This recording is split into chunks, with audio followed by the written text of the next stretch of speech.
Greetings, Oklahoma Annual Conference. I'm your Bishop, Laura Merrill. Since my arrival here last fall, your leaders have been working hard in response to the actions of the General Conference held last May, where several amendments to our Constitution were approved.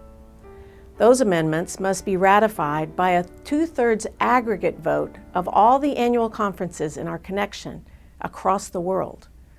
One important piece of that legislation would enable regionalization, a new way of organizing our church that will allow more contextual approaches to ministry in the many different places where the United Methodist Church is at work. In preparation for the vote that the members of our annual conference will be taking at our session in late May, we've developed a series of 5 videos to explore regionalization, what it does and does not permit, and both its benefits and its challenges. Our conference communications ministry and other partners will be sharing additional educational material that can be used in our local congregations. In the meantime, if you have questions, you can reach out to us via the email address that you see on your screen. What is regionalization? Regionalization is not something new to the United Methodist Church. In fact, regionalization is already part of our polity. The Constitution of the United Methodist Church, Article 4, Paragraph 31.5, allows central conferences to reject or alter decisions of the General Conference, including items in the Book of Discipline to fit their particular context better. The central conferences are regional administrative bodies outside the United States that, like jurisdictional conferences in the United States, elect bishops, assign them to episcopal areas, and create the boundaries for annual conferences within their areas. Unlike jurisdictional conferences in the United States, however, the Constitution of the United Methodist Church permits central conferences to make such rules and regulations for the administration of the work within their boundaries, including such changes and adaptations of the general discipline as the conditions in the respective areas may require, subject to the powers that have been or shall be vested in the General Conference. This ability of central conferences to make changes and adaptations in the discipline has been part of the Constitution of the United Methodist Church since its founding in 1968. Central conferences, and with their authorization, the annual conferences within them, have the authority to make these changes. Jurisdictional conferences and annual conferences in the United States do not and never have. While some significant variations have been allowed under the Constitution of the United Methodist Church, there has also remained a critical question about the line between what conditions in the respective areas may require and the powers that have been or shall be vested in the General Conference. What exactly can a central conference reject or adapt, and what must it simply accept and apply? Conversations about that line led to what is now paragraph 101, General Book of Discipline, proposed by the Standing Committee on Central Conference Matters and adopted by the 2012 General Conference. Paragraph 101 marks parts 1 to 5 of the discipline as adaptable only by General Conference.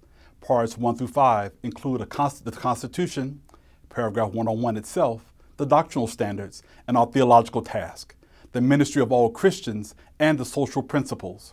Whatever else may be adaptable by the central conferences or the conferences within them, these foundational elements of United Methodist polity and belief are not. Part 6 of the Book of Discipline includes a wide variety of administrative matters at all levels of denominational life, from the local church to general agencies. Among the matters it covers are the structures and governance of local churches, district conferences, annual conferences, jurisdictional conferences, central conferences, general conference, the work of the bishops and district superintendents, the purpose and responsibilities of the various general agencies of the denomination, and matters related to church property and judicial administration. It also includes the standards for clergy to be licensed, commissioned, ordained, or consecrated, and how clergy remain accountable in ministry to the annual conference.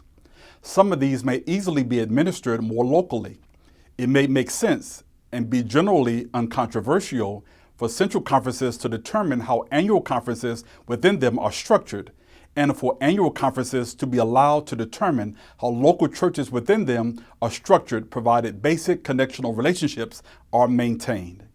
Others, by contrast, will necessarily require General Conference approval. General agencies serve the entire denomination worldwide.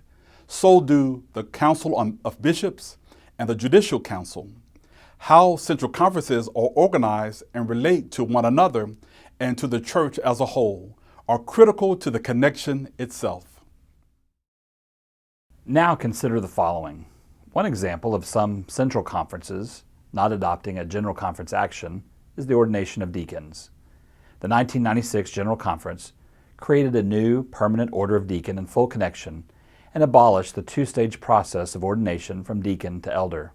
It also replaced that two-stage process with a different two-stage process that involves commissioning probationary, now called provisional members of the conference for a period of 2 or more years before approving them for full conference membership and ordination as either deacon or elder.